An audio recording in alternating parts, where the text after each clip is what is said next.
All right, guys, welcome back to the Bass Hole Podcast today and this episode of Timberwolves Talk. Thank you guys so much for the recent support lately. We've been loving connecting with you, and the views have been doing great on the videos. So keep it up. Hit the subscribe button below, like the video. It really motivates us to doing our thing. A lot of announcements and a lot of Timberwolves announcements in general too today. So while you're watching this, our new video has just been uploaded on Basketball Lifestyle, the first video of its kind. It is a 1v1 against me and Peyton. So you'll have to check out. We're going to have the link above right here, and we'll put a clip on the screen too for you guys. But yeah, it's a great video, a couple surprises in there, and that'll be the start of a new channel.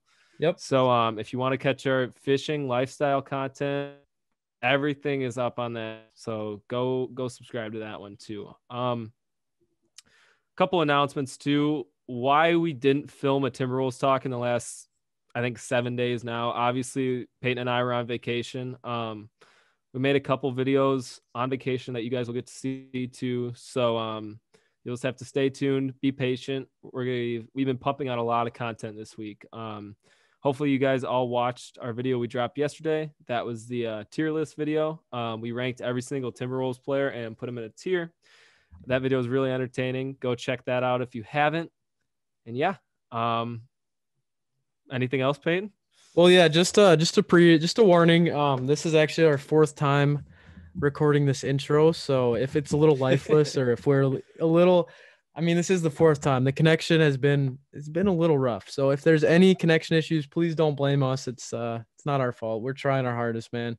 And I think that the gods are with us here. And I think that we're going to make it through this one. So just sit back and relax. This is going to be a long one. We got a lot to talk about, a lot to analyze and kind of go into. So yeah, just sit back and relax and let's have a great Timberwolves talk. Yeah. So my fourth or fifth time talking about this game now. The Suns game, the infamous Suns game, the game of the year for the Timberwolves. Yep.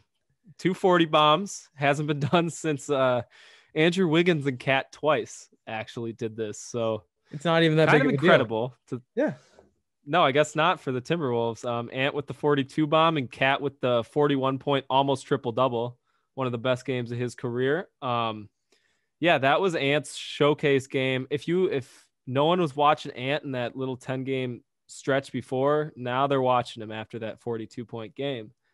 So that was his rookie coming out game. Everyone knows Anthony Edwards is a rookie of the year contender, and now with the news of the LaMelo Ball injury, possibly rookie of the year. We'll get into that. Can't be a saying bit. that. Can't be saying that, man. You gotta be careful. Yeah, DLO is gonna get canceled. We'll talk about that in a little bit too.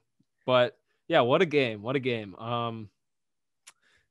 thought it was a great two-man game from Cat and Ant because no one else on the team wanted to score for some reason. Besides Cat and Ant, the rest of our team had 12 combined points in the first half. I think they only had like 16 or something in the fourth quarter too. It was but that's what you want out of your superstar players. You want them to carry you to victory when the other part of your team is not doing well. And that's exactly what they did. It was a pleasure to watch that game. We were in Florida watching it. Great weather, great vibes in general, and a win ended the night perfectly. So that was a fun game to watch. The thing about that game is, Cat is really getting overshadowed, but like you said, that was one of the best games of his career. And honestly, I think it was a lot more impressive of a game than Ant because his efficiency was just out of the roof. That was like a Jokic level game, a good Jokic game. Like that's not just that game right there shows me exactly what Chris Finch sees Karl Anthony Towns being in the future for this team. Yeah, I definitely agree. The passing, I think it was 2 assists away from the triple double. The Cat's becoming a playmaker now. He's becoming kind of he's the head part of the offense and, directing it. He is the orchestrator of this offense now. I think Rubio also is, but I love getting the ball in the middle of the Cat off a pick a pick and pop, and I love either him shooting it or passing it out because it always works for us in one way or the other. The Ant and Cat 2-man game is really coming to fruition. It's what we all kind of dreamed of. Ant's making his layups. He's getting a few more calls. It's good. It's a good time to be a Timberwolves fan, man. 3-3 after the break against two of the toughest teams in the NBA. Splitting those games is great. That's all we would have had to do in the beginning of the season to be. If we played like this in the beginning of the season with Finch, we'd probably be in a playoff spot position right now. And that's really good news for next year because we're down two of our best pieces too right now. So this game made me a believer in the, not that I wasn't a believer before, but this game actually made me believe that, yeah, we're going to be a playoff team next year. Yeah, because usually when the Timberwolves were to get in that situation, end of the game, me and you have both came out and said it, that there's just no chance that we thought they were going to win the game at all. Like when we get to a late game situation, we'd have zero hope there. We'd be like, okay, well, at least we got here, but we're definitely going to lose this game. But that game, man, we looked like a real team. We're starting to look like a real team. And it's kind of weird. Everyone's starting to play a little bit better now that they're actually playing in their roles that they're used to. You know what I mean? Like, I feel like Saunders just played everyone out of their roles, and it just kind of makes everyone look bad. So what I'm excited for is to see how Finch plays DLO. And if maybe Finch actually playing DLO and the role that DLO is meant to be played, if maybe that can elevate DLO into that S tier category. Yeah. I mean, I'm really excited. I'm excited to get players back. Malik suspended 3 more games, so he'll be out for this Thunder game and then the next 2, and he'll be back. And that matches up really well with D'Lo's timeline, which is about 1 to 2 weeks. So we should be seeing both of them return at about the same time, hopefully, and get that full squad. And even if we don't, because a 10 seed at this point's a pretty big stretch. Even if we don't make it into the 10 seed, I'm just really going to be happy watching a fully healthy Timberwolves team play. Yeah, I guess the next Suns game was not as. I got one more thing I want to talk about with that Suns game. So we're not used to seeing actual coaching taking place. What are your thoughts on that foul when you're up by 3 with 7 seconds left and you foul a 90% free throw shooter with 7 seconds? What do you think about that? Do you think we got lucky? Or do you think it was just smart coaching? I like the idea of the foul. No, I'm not going to say in that exact situation because I'll say my premises for the foul. So say a team's down 3 points, right? Some people believe the smart play to foul is to foul and put the guy at the line and shoot 2 shots. And I'm one of those people that say it's a smart thing to do, but there's a couple premises that have to be there to do it. So the first premise is the guy cannot be in a shooting motion. It is apparent that you do not foul him when he is trying to go up for the shot. Usually Chicago Bulls. Yeah, the best case scenario is the guy's back to the basket, just caught the ball from the inbounds play. That's when you want to do it. The other premise is there has to be not a lot of time on the game clock. And by not a lot of time, I mean about 3 or 4 seconds left, not 7 seconds left, which is what we did. 7 seconds is too much time because let's explain this scenario, even if this goes perfectly for the Timberwolves. So let's say Sarge makes those 2 free throws. Yep. There's 7 seconds left. We have to inbound the ball. First of all, inbounding the ball is not an easy task. We did have a timeout, but it's steals and traps happen. So we have to get the ball in bounds. Perfect scenario, we get the ball in bounds. We get fouled right away. We go to the line, knock down those 2 free throws. The Suns still have 7 seconds. We're right back where we started. But they got to go where we started. I guess they got to go the length of the court now. So then but that's more than enough time with 7 seconds. Oh, easy there. Easy. So you're back in the same position. So I think it's a great move if there's about 4 seconds left on the game clock because you foul the guy. He catches the ball with 4 seconds left. He goes to the line, knocks down both. You pass the ball in, knock about hopefully a second off the clock, and then they only have 3 seconds to go the full length of the floor, not 7 or 6. And going the length of the court in 3 seconds is a lot tougher, especially when you're picking up full court, which is what the Timberwolves would have done. They would have picked up full court in the backcourt. So I would have liked a little less time on the clock doing that. at the 7 second mark, I think it probably would have been smartest just to try to let them huck up to 3. And if they make it, then make it. We have a couple seconds left of game clock, and we can call a timeout, and we can try to get an opportunity. So it was a bit risky of a play, and we're lucky Dario missed one of those free throws. Yeah, I like the idea. That's all I'm gonna say. And we got lucky, and usually the Timberwolves do not get lucky in those situations. So you know what? I'm happy it worked out for us because in the back of my head, I was waiting for Devin Booker to hit a 3 and tie up the game and then have us lose in overtime. I was waiting for that to happen. Yeah, and so maybe they do know more than us. Maybe fouling there was the correct decision. It ended up working out for us, so we're definitely happy about that. For sure. Plus, second Suns game though, yeah, that was I think it was more so Ant and Cat exerted themselves so much in that last game that they had only minimal gas left in the tank.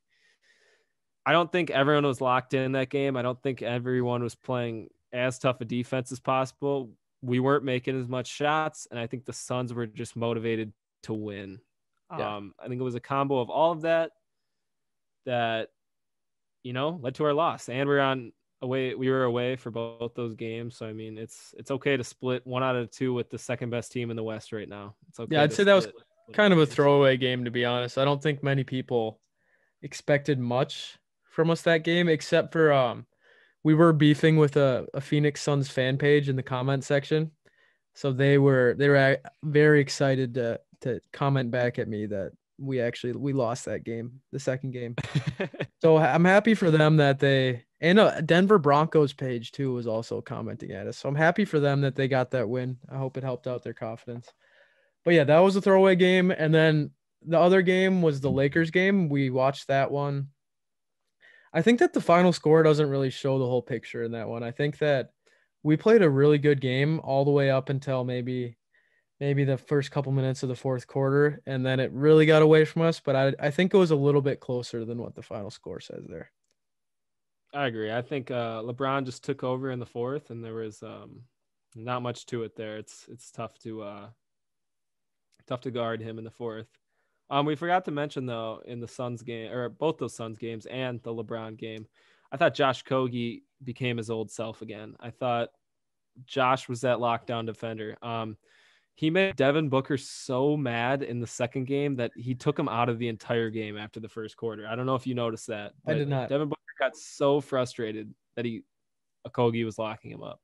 See, that's why if you check out the tier list video, you might be surprised with where the Okogie landed on there. But yeah, like that's all we need from him. We don't need him to be a scorer. Like I want him to shoot less shots because he makes those great defensive plays and then he just chucks up a few bad shots.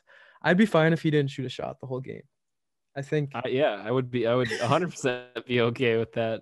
I think we have we're so top heavy offensively. I think that he just doesn't even need to shoot a shot. Maybe get a few offensive rebounds, a few assists, but he doesn't even need a shot. He can score 11 points without making a shot. Him and Vando should have a rule that they can't shoot the ball unless they're 1 to 3 feet outside the rim. Well, no, not with Okogie. I've never seen Okogie finish a shot.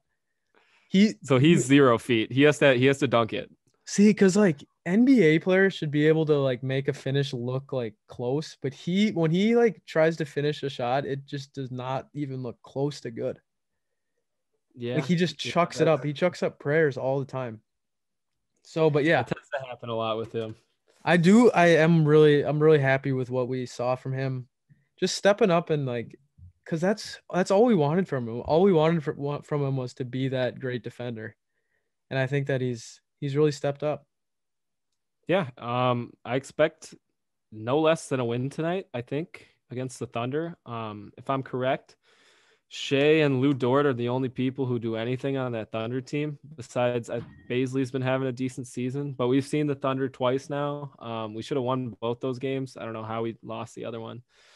It's probably because we went down 30 in the first half. But yeah, this is an easy win in my opinion. I don't think the Thunder are better than us at all. No, especially with Finch, dude. I think we're a completely different team than we were last time we played against the Thunder. Yeah, I think a resounding victory. I think we don't I don't even know if we have one of these this year. Do we have a 15-point victory? Yeah. Didn't we just beat someone by 30? Oh yeah, we did. I don't even know if we Wasn't talked it the about it. Didn't we beat the Pelicans? Was it? We beat the Pelicans by 30. Yeah, first game of the. I think we talked about that. Yeah, we talked about that. But yeah, I think a 15-point win is in the works tonight. Well, we're actually filming this the day after, so So last night they probably won by 15. Let's just for fun, let's. So how many points did Cat score last night? Do you think? yeah. So okay, we confused the heck out of them. So guys, we're actually filming this video right now on the day of the Thunder game. So this was a day before you're watching it right now that we're Yeah. filming this. Yeah. So we're gonna predict what Cat's stat line was yesterday or And last night. if we get this right, You guys owe us subs. Yeah. I'm gonna say Al Horford guarding him. I'm gonna go 26,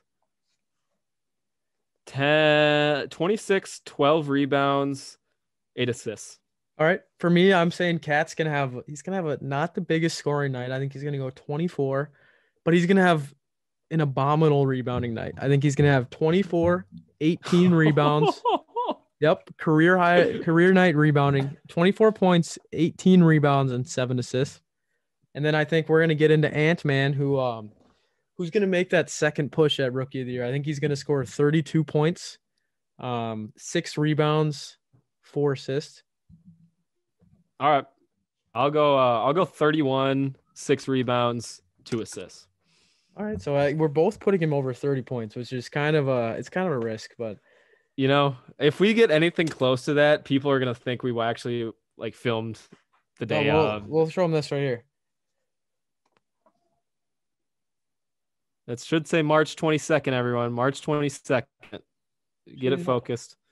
Yeah, this camera sucks anyway. Whatever. March 22nd, we're filming this on. It's the 23rd you're watching this, so we have not seen the game. The game hasn't happened yet. And I think we should do one more stat line guess. I think Josh Okogie, how many points is Josh Okogie gonna put up tonight? I'm going 6 points, 7 rebounds, Oof. 1 assist. I'm saying 2 points, 4 steals, and 3 rebounds. Okay. Fair enough. So those are some nice stats. Those are stats that win you games from those players. So we're expecting a win is what we're expecting. Okay, so on to the first topic of conversation now that we're through the games. I think let's go Finch. Finch first. Finchy. What are your first impressions of Finch? Well, it's not our my second impressions. So we all had that little first impression when he didn't have any practice time. He just had a lot of injuries, no practice time, stepping right in, moving cities. And everyone's like, wow, like we should not have hired this guy. We should have went through a full coaching hiring process. No one was in on him. But like Chris and I said, we're always very even-minded. We said, just give him some time, give him some practices, give him till after the All-Star break. And man, after that All-Star break, is that Coach K or what? What's going on? We look like a kid. Just having a real coach makes so much of a difference. And I hate to say it, but it makes us, it shows how bad of a coach Ryan Saunders was. Yeah. Guys, so we all know Finch is an offensive minded coach. Guess what we rank in offensive rating since the All-Star break? I don't know. It's first in the NBA. We're the best offensive rated team in the NBA after the All-Star break. And that's after Chris Finch implemented his offensive system. So in my opinion, that's a great stat. Because that is completely shifting what this is what the Timberwolves were supposed to be all this year, this offensive minded guru of a team. And the defense is not there. Well, that's the issue. Yeah. We're getting into shootouts as of late, which we can't be giving up 130 points every single game because we're not going to be able to score 130 points every single game. No. So I think the defense needs some work. Hopefully Vanderpool and Finch can come together and hopefully find something that works. It's really interesting because obviously Peyton and I have been watching a lot of college basketball lately, March Madness. Man, dude, they play great team defense in college. I love seeing defense, man. Yeah, Every single college team plays good defense. It's you're awesome to you're the see. fan of the wrong NBA team, man. I know, man. It's so nice to see teams get stop after stop, block after block. Like Looks like the it's kind of, Pacers out there. dude, it's fun to see that it's hard for teams to score. Like, well, you'll see like 5-minute droughts in March, Yeah. man. It's just because the team will pack the paint. Yep. It's awesome to see. And obviously an NBA team would exploit that because their shooters are too good. But it's great to see, man. And I hope we can play some defense. I really do. That's the key to us winning in the end. Yeah, so I think two big highlights that I would point out from the Chris Finch, kind of the start of Chris Finch, is Cat is going to be more of a playmaker. He's going to be kind of modeled after Jokic. And Anthony Edwards is going to be the man offensively. He's going to be taking most of our shots, and so as of now, he's been coming through. And I think Yeah, that's I'd agree. Yeah, I think it'll be interesting to see where Malik and DLO fit in. I think Malik fits in seamlessly with this offense. I think you replace Malik with any corner wing on this team right now, and he's just a spot up shooter. It's going to be awesome to see Malik Beasley in this Chris Finch system because a lot of shooting, a lot of fast paced offense, a lot of pick and roll, and he's going to be wide open on a lot of plays in the corner. The interesting part is D'Lo. Where's D'Lo going to fit in Chris Finch's system? Because right now it's Ant and Cat that are running all that pick and roll. So I don't know. I hope he can take. I think Rubio has a decent role, and I think Rubio's been putting up a lot of points lately. So if you slide D'Lo into Rubio's role, it's just a better Rubio with a better shot. And I think D'Lo can still get his 20 in that system. I don't think he's by any means the first, second, or possibly even third highest scorer going to be going forward. I think it's probably going to be Cat and Ant, and then Malik, and then D'Lo. And I don't know. I think D'Lo could be the fourth option on a championship team. So I hope he works seamlessly in that Chris Finch offense. And I think we've seen how creative of a coach he is so far. So I think he can make it work. Yeah, I think that he's had a lot of time right now. I think that I trust him as an offensive minded. He's probably one of the smartest offensive minded coaches that there is on the planet. One of them. He's up at top 100 maybe, but what you got to see is that he's taking all this time right now. He had all of All-Star break, all this time to try to figure out how he's going to play D'Lo. And I think that as long as he has an open relationship with D'Lo and they can just talk about it and try to figure it out, obviously it's going to be hard for D'Lo to accept maybe a little bit smaller of a role, but I think that they can make it work. I think that the person who's kind of going to step down a little bit is I think Cat, his points are going to go down a little bit once we get D'Lo back. I think that he's kind of okay with that, honestly, too. I don't think that he's not really that spotlight player that Ant is. I think that he's okay taking that second or third role. Yeah, I heard the Ringer say it the best. Cat's not the first best player on a championship team. He's the second or third best player. And Cat last year had to be the first best player, and he was averaging a crazy, like before he went down, it was like 27, 12 and 4, which is just unsustainable for him to do that on a nightly basis. So I think Cat with around like 20, 10 to 12 and 8, 20, 10 and 8 is like an amazing stat line for Cat to average. And I think Ant with like a 25er with like 6 and 4, great for him too. I think Malik right about the 20 spot, 18ish, yeah, 18 to 20. And D'Lo right at the 15 to 18. 6. I can see 16. Mike Conley average right now. Yeah. And that's like 90 points a game from those 4. That's a winning team. That's why Josh Okogie doesn't need to take a single shot. And that's why if you add Aaron Gordon to that lineup too, who's stopping that team? Yeah, and like usually when you have these super teams put together, there's too many ball dominant, like with James Harden, Kevin Durant, Kyrie. Like when you see that team put together, you're like, okay, well, how many basketballs are they playing with? 3? How are all these guys going to get all their touches? But with that team, I feel like it wouldn't be that hard for everyone to get theirs. I think that everyone could play very unselfishly. I think the chemistry on the Timberwolves is some of the best chemistry in the NBA. I think everyone has a really open relationship with each other. You never see player to player conflict No. outside of the locker room. I think everyone loves playing for the Timberwolves, which is a good thing. Everyone loves the front office, the coach at the moment. Everyone backs up each other. Yeah, Sometimes this to is a a winning fault. team. Yeah, this is a winning team going forward. So I think my impressions on Chris Finch is he's the guy. This is the guy for Years to come. I hope like a decade. I hope for at least a decade that Chris Finch is the Timberwolves coach because I really like this guy and yeah, I think that's end of the Chris Finch talk. I think he's the guy. Yeah, so we were just kind of picking at it earlier, but about so when is backing up your teammate crossing the line? Would you say that someone gets injured and then you back up your teammate right away? Is that appropriate, or did DLO step out of line? Give him some context on the whole So situation. if you guys are watching this, I think all of our fans that watch Timberwolves talk are actually really invested in the Timberwolves and probably have already seen this.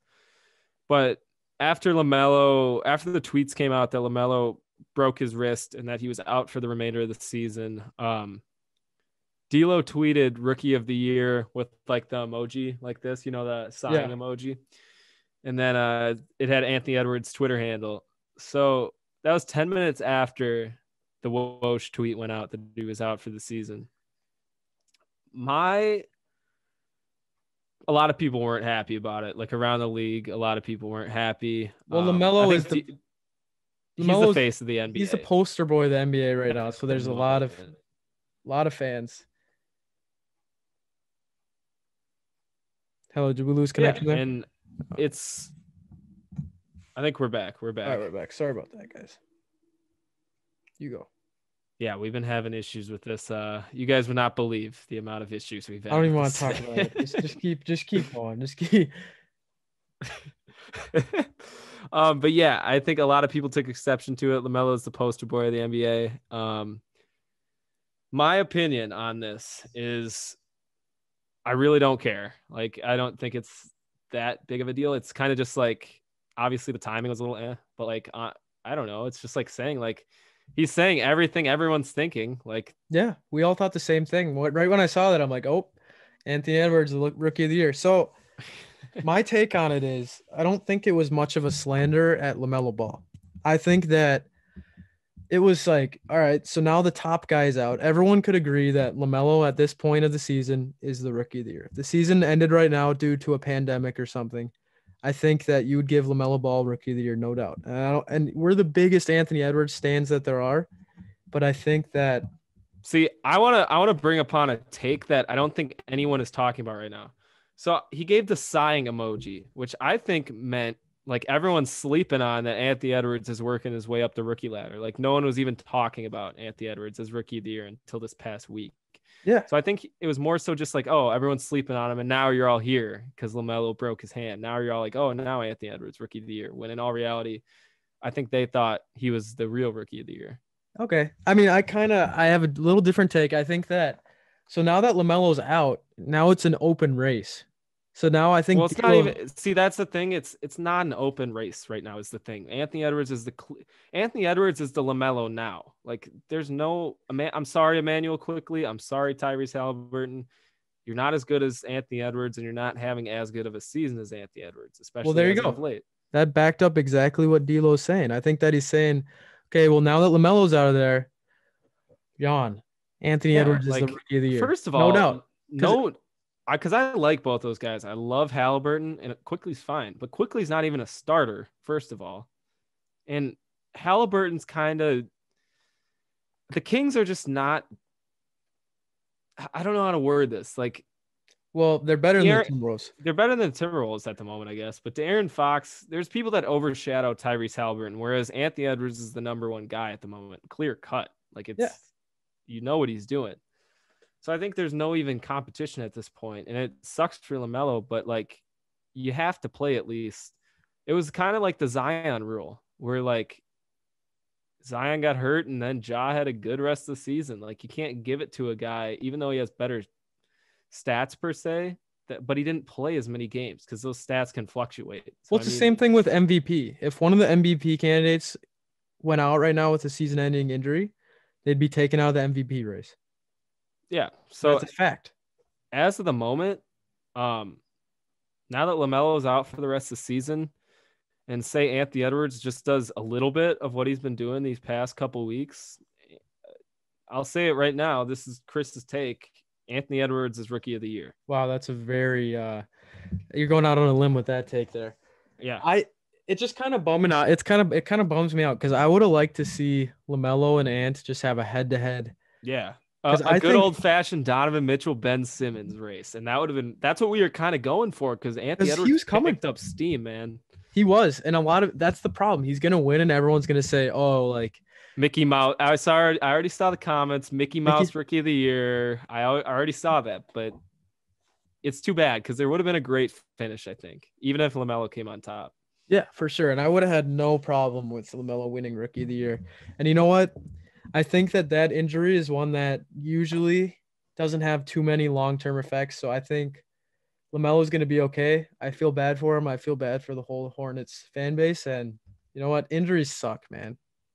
Injuries suck. We'll tell. So we follow a couple Hornets pages just because if you guys don't know, it's like a little NBA community, all the smaller podcasts, media getting together.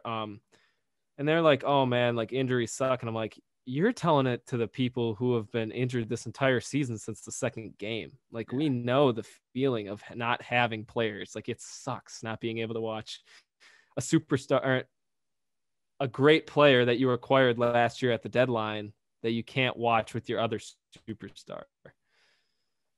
Yeah. So it sucks. I mean, injuries suck. Injuries suck. And I mean, DLO, could he have been a little bit smarter?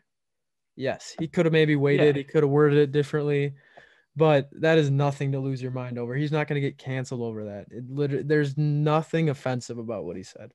That's my take. My thing was, I guess if I was DLO, if I wanted to say what DLO had to say, I'd wait till the Thunder game last night and I'd let Ant have another great performance. I'd say, oh, now he's like, then you can tweet the rookie. Once he scores his 32 points last night, once he does that, then you can look at it and say, wow, that is the rookie of the year. Because now it's a whole new race. That's the way I see it.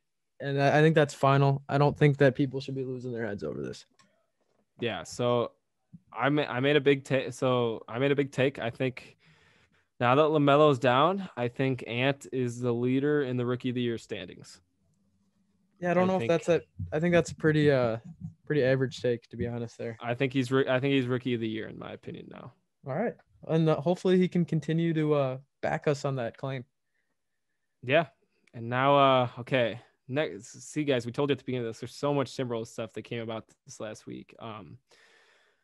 So let's not go into the Aaron Gordon stuff yet. Let's revert back to John Collins because he was kind of the first talk of the trade. So something came out. I don't know who released it. I think it was Bleacher Report maybe or The Athletic that the Hawks offered us John Collins for Malik Beasley and a first. Timberwolves deny that trade.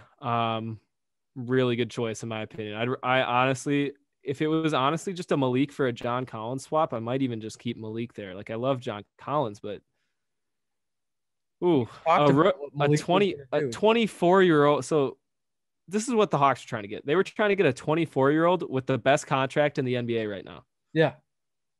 The best contract in the NBA. On a championship teams, you need very team-friendly contracts for great players, and that's exactly what we have. Yep. And a first-round pick. That would have been protected, but it's still a Timberwolves first-round pick, which is going to be pretty high, usually.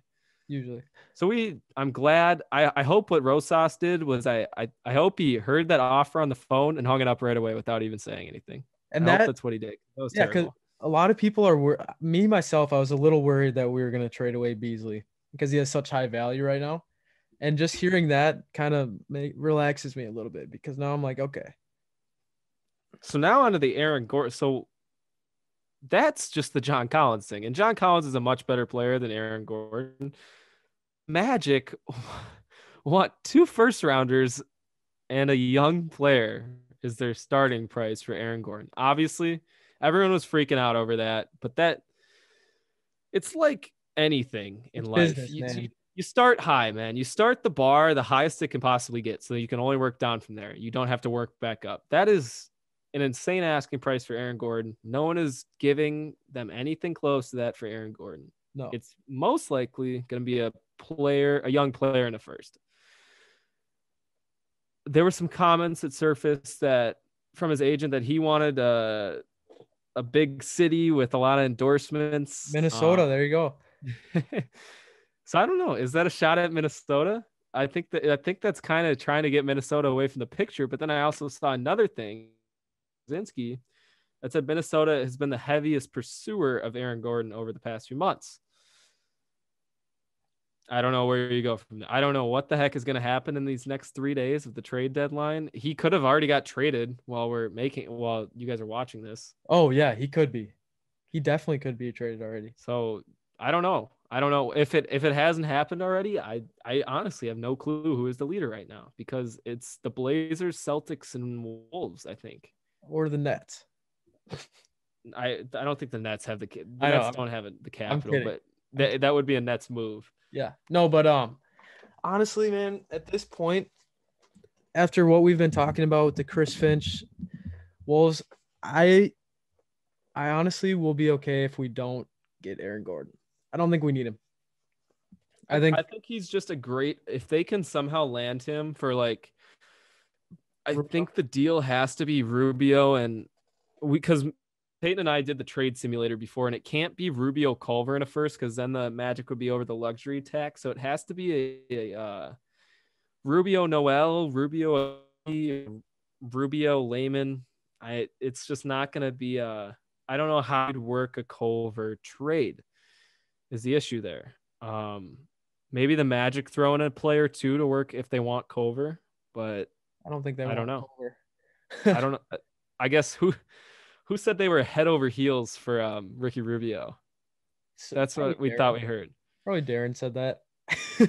But then okay, a lot of rumors. I don't know why Aaron Gordon is like the most talked about NBA player right now, but I think it was Darren again. Darren, you got to hit on one of these, man. We can't keep having all these rumors and you don't hit on one. Darren's got to hit on something. He said there's been talks of a 3-team trade now. Oh yeah. A 3-team trade where we ship off Rubio to the Magic. We get Gordon. I think we ship a pick. I don't know, man. I don't know. Darren's confusing me the past few weeks. I keep checking my phone just to make sure that maybe something will pop up. But yeah, like I said, I'd love to get Gordon, but if we don't end up pulling the trigger and we just kind of keep our roster and maybe add someone in the offseason, like maybe a John Collins in the offseason, you know what? I'd be okay with that. Yeah, I mean, if we add Aaron Gordon, though, that's a super team starting lineup. Like every single one of those players is S through B tier players. Yeah. And that's what we need. That'd be a great starting lineup, actually. So see what happens. Maybe you got traded. Maybe there's a celebration while you're watching this, and we'll put out another video. Yeah, we'll be making an emergency Aaron Gordon Timberwolves talk. Hopefully tomorrow or maybe Wednesday. I don't know. It'll be soon. We'll be making that video for you guys. But yeah, I don't know. I guess we're still in the John Collins sweepstakes, is what I've been seeing. For some reason, I don't believe it. Yeah, I don't know. Norman Powell, I've been seeing a lot has been popping up on the Facebook group, Twitter, all over. I love Norman. I love Norman Powell, but as Greg Weasley told me today, why jam another log in the log jam already? Just no need for him, I think, at this moment. Hey, boss, lost you there for a few seconds. Lost me? Yep. What did Greg Weasley tell you? I think we should be good if you just tell us that. Okay, Greg Weasley told us, don't shove a log in an already jammed log dam. Don't jam the logs even more. We already have too many guards. Yep, we don't need a guard. We don't need another guard. And Powell's been incredible this year. 20 point per game scorer, third highest 3-point percentage in the NBA. Great player, but we just don't. We have that in Jalen Noel, I think, off the bench at the moment. Yeah, maybe a little a little bit less, but we need a big. We need a big. There's no way around it. We need a 4. Vanderbilt's not cutting it. Layman can't play the 4. Okogie, please, no, not again. That was terrible to watch. Yeah, we need a 4. I think that if we could get a good deal for Norman Powell, then you can never complain. To dispute Greg, I hate. Ow, do you send Noel then away? no, I think wouldn't Rubio be the guy in that conversation? See, I don't know if I would be willing to give up Rubio, I guess, for Powell. Definitely not. I don't know. It just doesn't seem like a deal. I don't think that's going to be a deal that ever really comes to fruition. A lot of rumors going around. A lot of rumors. Feels like yeah, I don't know what else trades, I guess. Those are the only 3 players I've really seen. Yeah, I don't know. I think the favorite, I guess, is Aaron Gordon at the moment, from what I've been hearing. But a lot of rumors. Just keep that in mind. Keep repeating that. A lot of rumors. We've addressed this in the past that 98% of the things you see are not going to happen. Yeah. Well, because people got to get the clicks, man. You got to realize that. We do it all the time. We put out a little clickbaity little title that's a little clickbaity just to try to get a few views. Everyone's doing that. That's what they try to do. They're trying to get you to click on their stuff. But yeah, if we pull in Aaron Gordon, I think we're set for the future with that. That's our starting lineup. So leave a comment down below. What do you think a fully healthy team for a full season of DLO, Malik, Ant-Man, Aaron Gordon, and Cat goes? What record? What seed? Okay, so the starting lineup would be DLO. Sorry, I'm repeating exactly what you said. DLO, Ant-Man, Malik, Aaron Gordon, and Cat. And then maybe you throw in Cade Cunningham there instead of Malik, maybe. Well, let's go no, because I don't think we're gonna have that. We'll get into that in a sec, but I don't think we're gonna have our draft pick this year for a couple reasons. I could see us finishing at least the 5 seed. You got to be the 5 seed with Noel as a 6 man and Rubio coming off the bench. I think so too. Like you have to be, if you're, especially with the praise that we're giving Finch here, you have to be the 5 seed at least with that lineup, and anything worse than that is very problematic. Yeah, I agree. I think that's a very good team. That seems like I would agree. Anything 5 or less, I think would be a great placement for that team. I don't know if we win there's just too many super teams right now in the NBA to compete with is the issue. But I think that team would go far.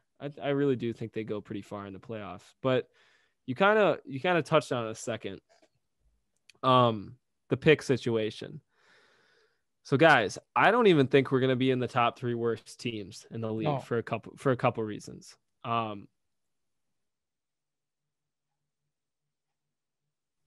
think there's even a chance to make a push for the 10 seed, but we're not even going to talk about that. I think the Pistons will finish worse than us. The Rockets will finish worse than us. I think there's a chance that possibly the Kings are worse than us. Pistons. I already said the Pistons. Yep. Thunder, possibly. I mean, guys, when we have our fully healthy squad, we're better than all those teams, and that's the issue. We haven't had a fully healthy team, and with Ant playing how he is right now, there's no way that we're gonna finish like this. I don't know if we have a winning second half of the season. I don't know if we have a winning record, but it'll be close to 500. I guarantee you that. It already is right now. Yeah. I don't think we're going to have our pick this year. And I mean, after watching Cade against Oregon State last night and then in the first round, he's not that I would go Buddy Boeheim right now, number 1 pick. Buddy Boeheim or McKinley Wright, the 4th. Those are my top 2 picks in the draft so far. Yeah, it's great. It's a fun time to be a Timberwolves fan. I think the trajectory that we were talking about at the beginning of the season is finally going up. This is where we wanted to be in the beginning of the season. This is kind of what we projected the team to be, and it's kind of cool we had to wait a long time and we had to get a new coach, but it's kind of nice seeing that like it's kind of all coming into fruition here, and it's just going to get even better when we get DLO and Malik back. And I hope Chris Finch can make it work. I really do. Yeah, One man. last one last thing I kind of want to touch on, I guess, before so yeah, yesterday we came out with that tier list video, and we haven't had a chance to look at it, like the view count on it, but hopefully it does well. What are some other topics you guys want us to tackle? We're trying to grow our channel here by making these little shorter, like 10 to 15-minute videos on like specific topics. So just drop in the comment section what are some things that you want us to touch on. That would be a cool little video. Anything. Get creative. We'll do any type of We want to do like challenge type, not like real life challenge videos, but challenge videos oriented to the Timberwolves. Like the tier list was a great one. I think like I really like the comment videos, and you guys seem to enjoy those Oh yeah. too, where you leave a comment. Everyone seems to be super happy when their comment gets picked. So we're gonna try to do those a little bit more often. Try to get everyone's comment responded to. But yeah, if there's any more like little games or anything like that, that's 10 minutes, 15 minutes, a short video that's not a Timberwolves talk, we'd love to do it. So Yeah. One last idea I got. It just takes one person in the comment section to say that this would be a cool idea. So Chris and I we're long distance. He's in Madison. I'm in Western Wisconsin. So an idea I had is that we could play a PS4 2K game of the game before it happens and upload it. So like say today we would do the Thunder game and then we'd upload it and then just like I don't know, just kind of like a little preview game. I think that would be kind of a cool idea to do. So yeah, like literally, we read every single comment you guys leave. Lately, it's been in the 50s, 60s in comments. We read every single one. Literally, if you say something, we will probably do it. So if you want to comment a suggestion, we will probably do it in the video. yeah, why not? We'll just do it. And we'll put your comment up on the screen to give you a little shout out before. But Yeah. guys, thank you for watching. I know this one was a little bit longer and I know you guys had to wait a little bit for it. Hopefully we're going to be a little bit more consistent here in the next week or so. And hopefully we're going to have an emergency Timberwolves talk #2 Aaron Gordon trade. So thanks for watching. Have a great week, guys. You know what? Have a good one.